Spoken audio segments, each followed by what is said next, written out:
Good morning!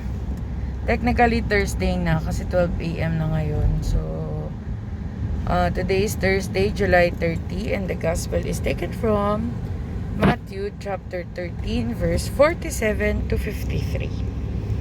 It says, "Again, the kingdom of heaven is like a net thrown into the sea, which collects fish of every kind. When it is full, they haul it ashore and sit down to put what is good into buckets. What is bad they throw away. That is it. Thus it will be at the end of the age. The angels will go out and separate the wicked from the righteous and throw them into the fiery furnace, where there will be wailing and grinding of teeth. Do you understand all these things?" They answered, "Yes." And he replied, "Then every scribe who has been instructed in the kingdom of heaven is like the head of a household, who brings from his storeroom both the new and the old." When Jesus finished these parables, he went away from there. Reflection: collect and select. The parable of the net tells us of inclusivity when it comes to the invitation of Jesus to God's kingdom. All are invited. As the net is sold, even the smallest fish, ugliest fishes, worst tasting fishes are captured alongside the good ones. But the story unfolds in two phases. After the net gathers every variety of fish without discrimination, selectiveness follows.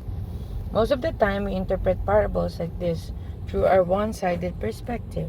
We immediately associate ourselves with the good ones and think of others as the bad fish or weeds that needed to separate it. But the parables themselves dismiss this discriminatory behavior. There are those appointed by God to do the selection. Notice the they in the parable. No, they don't speak of human agents. They speak of angels under God's command.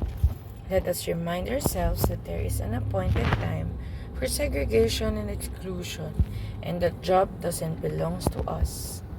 Nonetheless, the parable still warns us of the consequences of our actions. The church may be a church of mercy, for Christ is merciful and full of compassion, but it is a church of divine justice. What does God's justice speaks about to our daily deeds? Am I mindful of God's judgment or my judgment towards others? Yes, I'm mindful of God's judgment judgment, but most of the time I'm not mindful of my judgment to others. Kasi yung weakness ko of seeing weakness from others, or yung pagkukulang nila or yung standards ko, parang yun minsan yung nag-overpower sa akin. So, parang in this gospel, it really reminds us that it is for us to judge. It is not for us to judge, but we don't also condemn other people, and as well as we are not here to, we are here to love everybody and do the best that we can, because at the end of the age, or in the end times, God or the angels or his the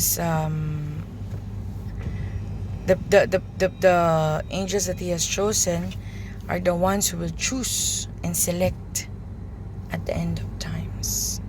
So, antok na yung mata ko.